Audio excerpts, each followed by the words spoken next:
Você não é pobre porque o mundo é injusto.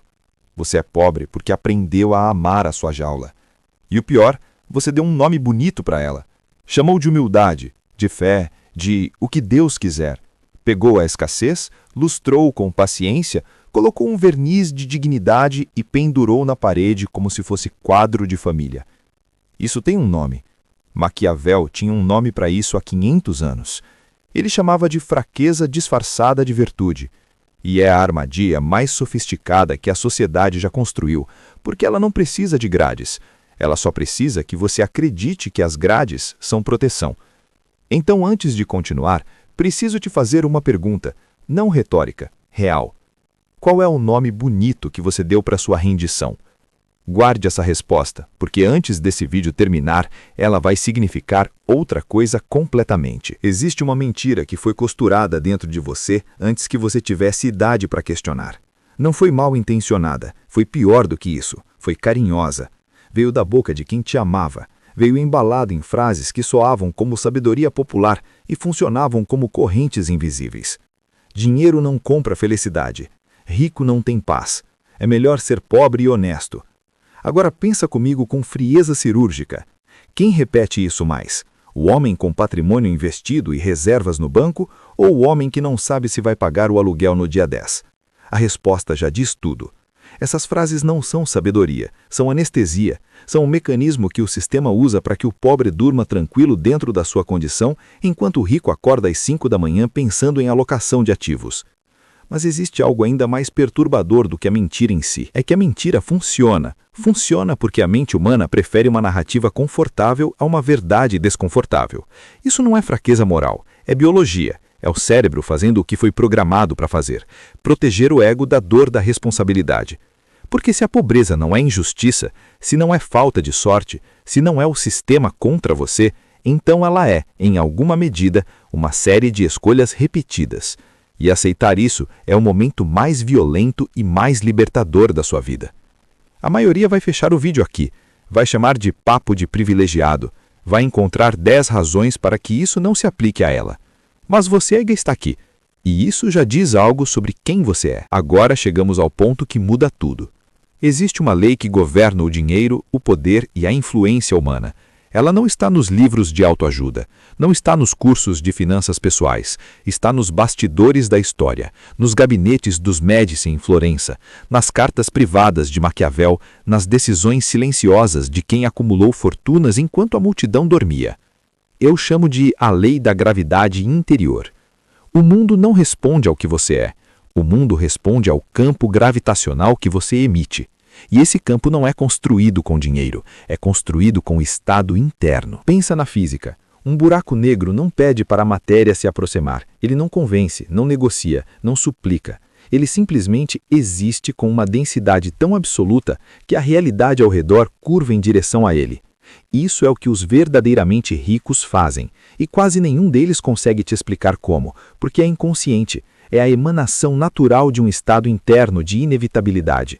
A lei opera em 3 estados, e a maioria das pessoas passa a vida inteira no primeiro sem nunca perceber que os outros 2 existem. O primeiro estado é o estado de escassez. Quem opera daqui age por medo. Vende barato porque tem pavor de perder a venda. Aceita o que vier porque tem terror do vazio. Compra por impulso porque o impulso preenche por alguns minutos a angústia de não ter. Esse estado tem uma frequência, uma vibração. E todo mundo ao redor sente. Negociadores, empregadores, parceiros, eles sentem e reagem conforme. O segundo estado é o estado de abundância. Quem opera daqui negocia com calma, porque sabe que oportunidades não são únicas, são sazonais.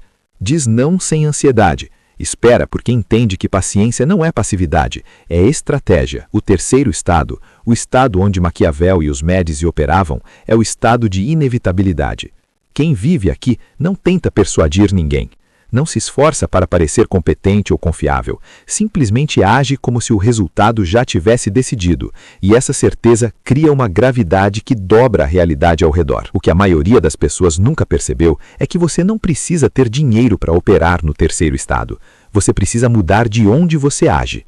E isso é simultaneamente a coisa mais simples e mais difícil que existe. Deixa eu te mostrar isso com uma imagem que você não vai conseguir tirar da cabeça. 2 lobos, mesma floresta, mesmas presas disponíveis.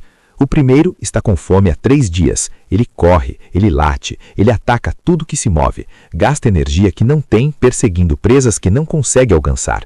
Quando finalmente encontra algo vulnerável, um animal doente, uma cria perdida, ele já está tão destruído pelo desespero que mal consegue terminar o que começou. E depois do esforço todo, come pouco, dorme mal e acorda ainda mais faminto. O segundo lobo observa do alto de uma pedra. Ele sente a mesma fome. A diferença não é o estômago, é o estado. Ele espera, calcula, deixa o momento certo se aproximar. Quando age, é uma única vez, com precisão absoluta. Come bem, descansa profundamente e acorda mais forte do que estava. E agora me diz, qual dos dois é o lobo pobre? Porque a pobreza não ensina nada diferente do que o primeiro lobo. Ela te condiciona a agir pelo desespero, a aceitar qualquer coisa, porque qualquer coisa parece melhor que nada. A vender sua hora por migalhas, porque a conta não espera. A tomar decisões de emergência crônica. E decisões de emergência crônica constroem uma vida de emergência crônica. Maquiavel chamava isso de servidão à fortuna, e era o diagnóstico mais brutal que ele fazia sobre os governantes fracos. Não eram maus, eram dependentes, dependentes das circunstâncias externas, do que o acaso oferecia, do que os outros decidiam. Virtude, para Maquiavel, não era moralidade, era capacidade de moldar a realidade em vez de ser moldada por ela. Era a arte de transformar circunstância em trajetória. Mas existe algo ainda mais perturbador do que a metáfora do lobo. É que a maioria das pessoas sabe que é o primeiro lobo, sente isso e mesmo assim não consegue parar de correr. Porque parar de correr exige encarar o silêncio, e no silêncio há uma verdade que a corrida foi construída para evitar. Agora vou te mostrar que isso não é filosofia abstrata, isso é a mecânica oculta que move a história. Maquiavel escreveu que o homem prudente deve ser simultaneamente leão e foz. O leão para intimidar os lobos, a raposa para reconhecer as armadilhas. Quem é só leão é forte demais para enxergar o perigo. Quem é só raposa é esperto demais para agir com força quando precisa. A síntese, a fusão das duas naturezas é o que produz poder real e duradouro. Traduzindo para o século XXI, o homem que só trabalha duro é o leão sem astúcia. Explorado, mal recompensado, cansado demais para enxergar que a força sem direção é só desgaste. O homem que só esquematiza sem construir substância é a raposa sem força, temporário, descartável, construindo sobre a areia. A síntese é o que gera patrimônio real. Daniel Kahneman, o único psicólogo a ganhar o Nobel de Economia, passou décadas mapeando como as pessoas tomam decisões financeiras. E o que ele descobriu é perturbador na sua simplicidade. Quase todas as decisões que mantêm alguém pobre são tomadas pelo sistema 1. O sistema rápido, emocional, reativo, a compra impulsiva, a raiva que manda tudo a perder sem plano, o orgulho que recusa ajuda, o medo que paralisa diante da oportunidade. Sair da pobreza exige ativar o sistema 2.0, o sistema lento, deliberado, estratégico. E isso é fisicamente doloroso, porque vai contra cada instinto que a evolução instalou em você para sobreviver no curto prazo. O que a maioria das pessoas nunca percebeu é que a pobreza é biologicamente confortável e a riqueza é biologicamente estranha. Thorstein Veblen, economista do século XIX, cunhou um conceito que explica o ciclo com precisão cirúrgica. Consumo conspícuo. Gastar não para usar, gastar para ser visto, não para satisfazer necessidade, para sinalizar pertencimento a um lugar onde ainda não se chegou. Quem pratica isso mais? Os ricos discretos com patrimônio investido e reservas no banco ou os pobres com tênis de R$ 1.000 e a conta no vermelho? A resposta é o espelho que a maioria não quer olhar. Os ricos compram discrição, compram tempo, compram liberdade de não precisar provar nada. Os pobres compram visibilidade, compram a aprovação momentânea de quem nem lembra deles amanhã. E o ciclo perfeito se fecha. O dinheiro vai, a escassez permanece e o verniz é reaplicado para que tudo pareça aceitável por mais um mês. Agora chegamos a um nível que poucos estão dispostos a descer. Existe um mecanismo psicológico que opera nas camadas mais profundas da identidade humana. Jung o chamava de sombra, a parte de nós que foi exilada, reprimida, ensinada a ser perigosa. Para a maioria das pessoas que cresceu em ambiente de escassez, a prosperidade é uma sombra. Não falta de dinheiro, não ausência de oportunidade. A prosperidade em si, o dinheiro, o poder, a abundância, foi ensinada como algo moralmente suspeito. associada à ganância, à arrogância, à perda de essência, de raízes, de pertencimento. E o que acontece quando você começa a prosperar e carrega essa sombra não integrada? Você sabota? Não conscientemente, não deliberadamente, mas com uma consistência que desafia qualquer explicação lógica. O negócio que vai bem, de repente, encontra um problema inexplicável. O emprego que finalmente paga bem é abandonado por uma briga desnecessária. O dinheiro que aparece encontra maneiras criativas de desaparecer.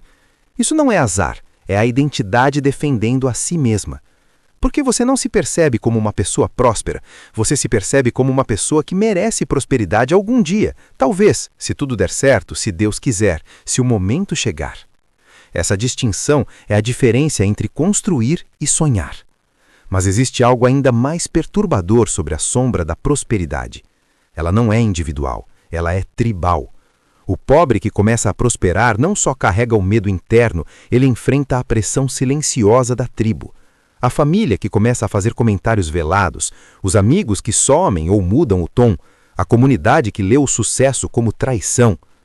E porque a necessidade de pertencimento é mais antiga que qualquer ambição, porque o exílio tribal era literalmente morte na pré-história, o cérebro escolhe a tribo, sempre, a menos que você conscientemente, deliberadamente, com esforço real, decida que vai reescrever esse código. A solução para a sombra não é negá-la, não é envergonhar-se dela, é integrá-la. É olhar para o desconforto com um sucesso e dizer: eu sei de onde você vem, eu entendo o que você protege, e eu decido, com plena consciência, que você não decide mais por mim. Isso não é autoajuda, é cirurgia psíquica. E pouquíssimas pessoas têm coragem de subir na mesa de operação. Agora chegamos ao ponto que muda tudo. A diferença entre quem sai e quem fica. 5 leis, não princípios motivacionais, leis operacionais. A diferença entre sabedoria e estratégia. A primeira lei: mata o vocabulário da escassez antes que ele te mate. A linguagem não descreve a realidade, ela a cria. Cada vez que você diz não tenho dinheiro para isso, você está reforçando uma identidade. Você não está comunicando uma circunstância, está assinando um contrato com ela. Troca por isso não é minha prioridade agora. Uma frase te coloca como vítima das circunstâncias, a outra te coloca como autor das suas escolhas. A diferença parece semântica, não é. É a diferença entre quem reage e quem decide. A segunda lei: nunca tome decisão financeira no estado de escassez. O cérebro com medo de não ter funciona diferente do cérebro em estado de estabilidade. Pesquisas de economia comportamental mostram que a escassez cognitiva, o peso mental de não ter dinheiro suficiente, reduz o QI funcional em pontos comparáveis a uma noite sem dormir. Você literalmente pensa pior quando está com medo de não ter. Construa a reserva antes de qualquer outra coisa, não para ficar rico, para pensar livre. A terceira lei: o capital humano é o único ativo que nenhuma crise pode confiscar. O governo pode tributar o que você tem, o mercado pode devastar o que você investiu, um divórcio pode partir o patrimônio, mas o que está instalado dentro da sua cabeça, a habilidade, o conhecimento, a rede de relações, isso é permanente. Os Médici não financiavam artistas por generosidade, financiavam porque entendiam que competência é o único ativo que se valoriza em qualquer cenário. A quarta lei: torne-se imprevisível. O pobre é completamente previsível. Todo negociador, todo empregador, todo fornecedor sabe que a necessidade vai vencer o princípio, que ele vai ceder, que ele vai aceitar. Quando você constrói a reserva, quando você pode genuinamente dizer não sem sentir pânico, você muda de categoria na percepção de todos ao seu redor. Você não precisa anunciar isso, a postura fala antes das palavras. A quinta lei: mude o ambiente antes de tentar mudar o comportamento. Força de vontade é o recurso mais superestimado da história da autoajuda. Ela se esgota, ela falha sob estresse, ela é inconsistente por definição. Ambiente é a arquitetura de decisão. Você é a média não só das 5 pessoas com quem convive, você é a média de todos os estímulos que cercam sua mente diariamente. O que você consome, onde você passa o tempo, quais conversas você frequenta. Mude o ambiente e o comportamento muda por consequência. Tente mudar o comportamento sem mudar o ambiente e você está lutando contra a arquitetura com força de vontade. É uma batalha que você vai perder toda vez. Se você chegou até aqui, quero que você entenda o que isso significa. A maioria desligou, não por falta de interesse, desligou porque o conteúdo chegou perto demais, porque quando a verdade toca em algo real, o mecanismo de defesa mais sofisticado que existe entra em ação. Não a raiva, não a negação, mas o cinismo, o eu já sei disso, o isso não é novidade, o escudo intelectual que protege o ego de precisar mudar. Mas você ficou. E isso não é elogio, é uma observação. Existe uma minoria de pessoas que opera com um olho no mundo como ele é prometido e outro olho no mundo como ele realmente funciona. Elas não são necessariamente mais inteligentes, não nasceram em berço melhor, não tiveram necessariamente mais oportunidades. Elas simplesmente decidiram, em algum momento, parar de polir a pobreza e começar a entender o jogo. Os estoicos chamavam isso de amor fati, não resignação ao destino, mas abraço lúcido da realidade tal como ela é, como ponto de partida para a construção. Marcos Aurelius era imperador de Roma e escrevia às 3 da manhã sobre o controle do que está dentro do seu círculo, porque mesmo ele sabia que o poder externo sem soberania interna é só ilusão de poder. Maquiavel chamava de virtude, não virtude moral, mas a capacidade de ver com clareza e agir com coragem dentro da realidade que existe, não da que se gostaria que existisse. Você pertence a essa minoria, não porque eu estou dizendo, porque você está aqui, desconfortável e presente, disposto a sentar com verdades que contradizem tudo o que foi ensinado. Mas o que a maioria das pessoas nunca percebeu é que pertencer a essa minoria não é mérito, é responsabilidade. Consciência sem ação é o mais refinado dos desperdícios. Quero te levar a um lugar que poucos chegam. As tradições mais antigas do mundo, do estoicismo ao Vedanta, do taoísmo ao cristianismo contemplativo, convergem em um ponto que a modernidade perdeu completamente. O sofrimento não nasce da falta, nasce do apego ao que se teme perder. E aqui está o paradoxo que vai virar o seu mundo de cabeça para baixo. O pobre não está apegado ao dinheiro, ele está apegado à sua pobreza. Isso parece absurdo, mas é a verdade mais profunda desse roteiro. A pobreza oferece algo que a prosperidade não oferece de imediato, uma narrativa completa, uma identidade coerente, uma explicação para cada fracasso, um contexto para cada dor, uma comunidade de iguais, um lugar no mundo onde não há risco de cair mais. Quando você abandona a pobreza, você abandona também o exército de desculpas que ela te dava, abandona a explicação fácil, abandona o pertencimento da tribo de iguais e fica de pé, exposto, responsável, sem rede. Isso aterroriza de um jeito que a pobreza em si não aterroriza. O Tao Te Ching ensina que a água nunca força. Ela encontra o caminho de menor resistência, contorna o que não pode vencer pela frente e, com paciência de milênios, transforma pedra em areia. Não pela força, pela consistência absoluta da sua natureza. A riqueza real funciona assim. Não é uma conquista, é uma acumulação. Paciente, constante, adaptável, invisível até que de repente é inegável. O pobre quer o golpe, a virada, a oportunidade única que muda tudo de uma vez. E essa pressa, essa ansiedade pela transformação instantânea é precisamente o que fecha a porta da transformação real. Porque quem age com pressa age com medo, e decisão com medo é quase sempre decisão errada.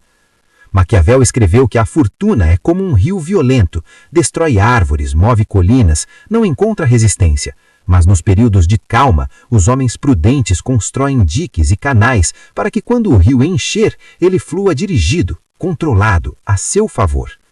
Os períodos de vacas gordas não existem para você gastar mais, existem para você construir mais. Mas o que a maioria das pessoas nunca percebeu é que quase todo mundo faz exatamente o oposto. Nos períodos bons, consome mais, se endivida mais, imita os que têm mais e chega na crise completamente sem margem. Não por burrice, por ausência de instrução estratégica em um sistema que lucra mais com o seu consumo do que com a sua acumulação. Sair da pobreza em última instância é um ato de guerra silenciosa contra o sistema que precisa que você fique. Deixa eu te fazer a pergunta que esse vídeo inteiro estava construindo. Não retórica, real. A pergunta que você vai carregar. O que você está polindo?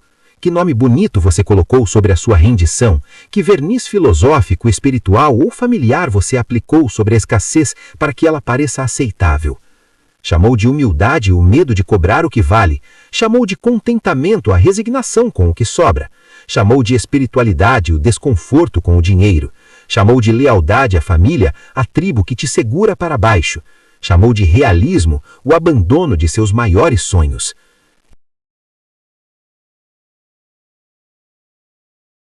Eu não estou dizendo que humildade, contentamento e família são ruins. Eu estou dizendo que, às vezes, usamos as palavras mais sagradas que temos para nomear as limitações que temos mais vergonha de reconhecer. Maquiavel foi exilado. Perdeu tudo que havia construído. Foi torturado. E no exílio, sem poder, sem título, sem influência, ele escreveu O Príncipe.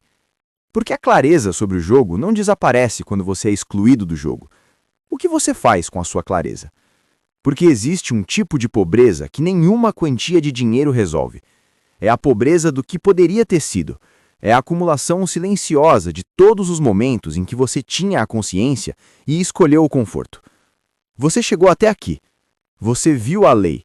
Você entendeu o mecanismo. Você olhou para o espelho que a maioria desvia. E agora existe uma escolha que não pode ser desfeita. Você pode fechar esse vídeo e deixar isso ser mais um conteúdo interessante que não mudou nada.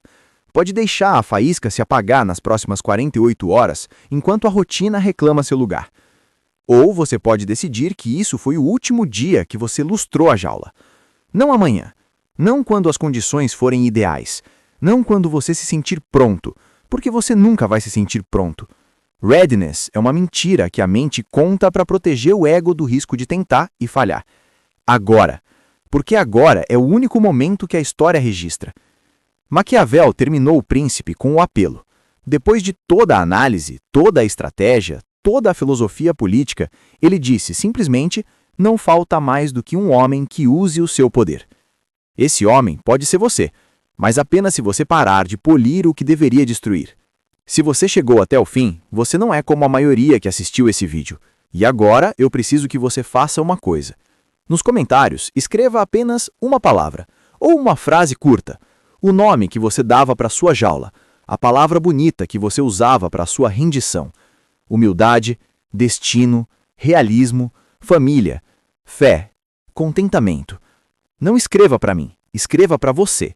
Porque nomear o que estava oculto é o primeiro ato de quem está pronto para construir algo diferente. É o momento em que a sombra para de operar no escuro. Esse é o ritual de entrada. Os que pertencem a essa minoria reconhecem uns aos outros nos comentários, não pelo nome, pela honestidade da palavra que escrevem.